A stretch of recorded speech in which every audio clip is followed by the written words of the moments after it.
எல்லாருக்கும் வணக்கம். இன்னைக்கு நாம ஒரு ரொம்பவே சுவாரஸ்யமான உலகத்துக்குள்ள போக போறோம். அதுதான் பாக்டீரியாக்களின் உலகம். ஆமாங்க, நம்ம கண்ணுக்கு தெரியாத ஆனா நம்மள சுத்தியும் ஏன் நமக்குள்ளேயே கூட வாழ்ந்துகிட்டு இருக்கிற இந்த குட்டி குட்டி உயிரினங்களோட ரகசியங்களை பத்தி தெரிஞ்சுக்கலாமா? வாங்க இந்த பயணத்தை ஆரம்பிக்கலாம். சரி, முதல்ல ஒரு கேள்வி. இந்த பூமியில ரொம்ப ரொம்ப பழமையான அதே சமயம் எண்ணிக்கையில ரொம்ப ரொம்ப அதிகமான உயிரினம் எதுன்னு உங்களால சொல்ல முடியுமா? யோசிச்சு பாருங்க. அதோட விடைதான் நம்ம இன்னைக்கு பார்க்க போற விஷயத்தோட மைய புள்ளி. ரொம்ப காலத்துக்கு முன்னாடி உயிரினங்கள்னா செடி, கொடி, மிருகங்கள் இவ்வளவு தாண்ட நாம நினைச்சிட்டு இருந்தோம். ஆனா டெக்னாலஜி வளர வளர நம்ம கண்ணுக்கு தெரியாத ஒரு பெரிய ராஜ்யமே இருக்குன்னு கண்டுபிடிச்சோம். உயிரினங்களை பத்தின நம்ம பார்வையே மொத்தமா மாறிடுச்சு. அது எப்படி மாறிச்சுன்னு பார்க்கலாமா? இங்க பாருங்க, 1735ல கரோலஸ் லினேயஸ்னு ஒரு அறிஞர் உயிரினங்களை ரெண்டே வகையா பிரிச்சார். ஒன்னு தாவரங்கள், இன்னொன்னு விலங்குகள். சிம்பிள். ஆனா அப்புறம் தான் மைக்ரோஸ்கோப், அதாவது நுண்ணோக்கி வந்துச்சு. அடேங்காப்பா, அது ஒரு புது உலகத்தையே நமக்கு காட்டுச்சு. அதனால 1990ல கார்ல் ஓஸ்ங்கிறவர் இல்ல உயிரினங்களை ரெண்டா பிரிக்கிறது பத்தாது, 3 பெரிய பிரிவுகளா பிரிக்கணும்னு சொன்னாரு. இது பயாலஜில ஒரு பெரிய புரட்சியே ஏற்படுத்துச்சு. அப்போ அந்த 3 பெரும் பிரிவுகள் என்னென்னு பார்க்கலாமா? முதல்ல யூகேரியா. இதுல தான் நமக்கு தெரிஞ்ச செடி, கொடி, விலங்குகள், பூஞ்சைகள் எல்லாமே வரும். ரெண்டாவது ஆர்க்கியா. இவங்கள ஒரு மாதிரி சூப்பர் ஹீரோஸ்னு சொல்லலாம். ஏன்னா எரிமலை, ஆழ்கடல்னு ரொம்ப கடுமையான இடங்கள்ல கூட இவங்க வாழ்வாங்க. மூணாவதா பாக்டீரியா. நம்மளோட இன்றைய ஹீரோஸ் இவங்க தான். இவங்கள பத்தி தான் நாம இப்போ டீப்பா பார்க்க போறோம். சரி, இந்த பாக்டீரியாக்கள் கிட்ட அப்படி என்ன ஸ்பெஷல்? மத்த உயிரினங்கள்ல இருந்து இது எப்படி அழகா? பார்க்கிறதுக்கு ரொம்ப சிம்பிளா இருந்தாலும் அதுக்குள்ள ஒரு பெரிய சக்தி இருக்கு. அத பத்தி தான் இப்ப பார்க்க போறோம். எல்லா உயிரினங்களோட அடிப்படையே செல் தான் இல்லையா? இதுல 2 மெயின் டைப் இருக்கு.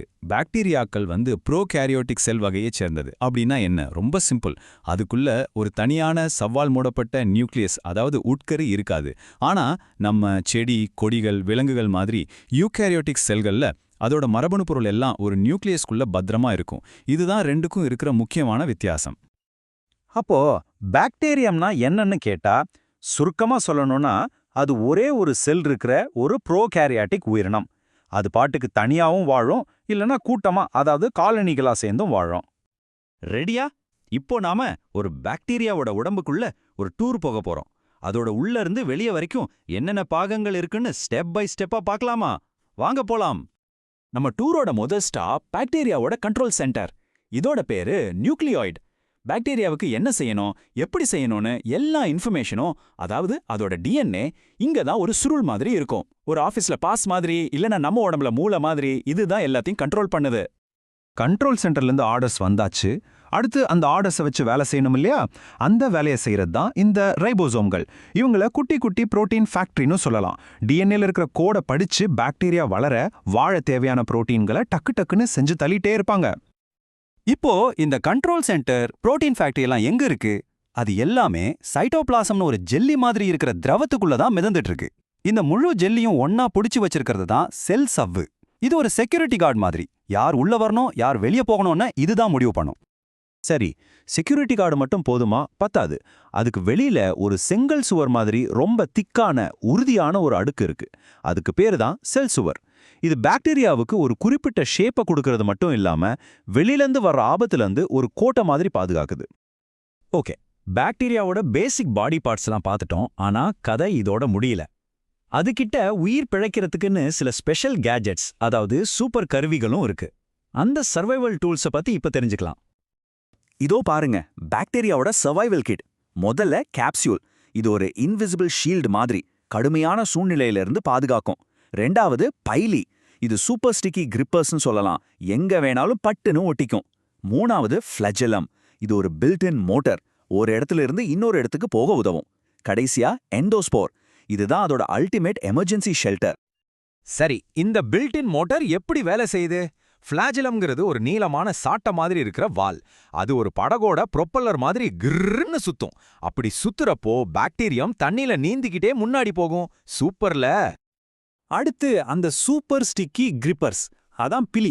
இந்த குட்டி குட்டி முடி மாதிரி இருக்கிற அமைப்புகள் மூலமா தான் பாக்டீரியாக்கள் போய் ஒரு இடத்துல கிரிப்பா புடிச்சுக்குது. இது ஒரு மாதிரி சூப்பர் க்ளூ மாதிரி வேலை செய்யும். இப்போ எல்லாத்தையும் விட ஒரு ஆச்சரியமான சர்வைவல் டெக்னிக்கை பத்தி பார்க்க போறோம். அதான் எண்டோஸ்போர். நினைச்சு பாருங்களேன், சாப்பாடே இல்ல, சுத்தி ஒரே சூடா இருக்கு, இல்லனா ஆபத்தான கெமிக்கல்ஸ் இருக்கு. இப்படி ஒரு எக்ஸ்ட்ரீம் சூழ்நிலையில சில பாக்டீரியாக்கள் தங்களையே ஒரு பாதுகாப்பு கூட்டுக்குள்ள போட்டு பூட்டிக்கும். அந்த கூடு தான் எண்டோஸ்போர். இந்த எண்டோஸ்போர் எப்படி உருவாகுதுன்னு பாருங்க. முதல்ல பாக்டீரியாவுக்கு ஆபத்து வரப்போகுதுன்னு தெரிஞ்சிரும். உடனே அதோட டிஎன்ஏவை ஒரு காப்பி எடுக்கும். அந்த காப்பியை சுத்தி ஒரு பயங்கர ஸ்ட்ராங்கான சுவரை கட்டிடும். அப்புறம் அதோட வெளி உடம்பு அழிஞ்சு போனாலும் அந்த எண்டோஸ்போர் மட்டும் உள்ளுக்குள்ள பத்திரமா ஒரு தூக்க நிலையில இருக்கும். பல வருஷம் கழிச்சு சூழ்நிலையெல்லாம் சரியானதுக்கு அப்புறம் அது திரும்பவும் ஒரு முழு பாக்டீரியாவா முழிச்சுக்கும். நிறைவா இருக்குல்ல?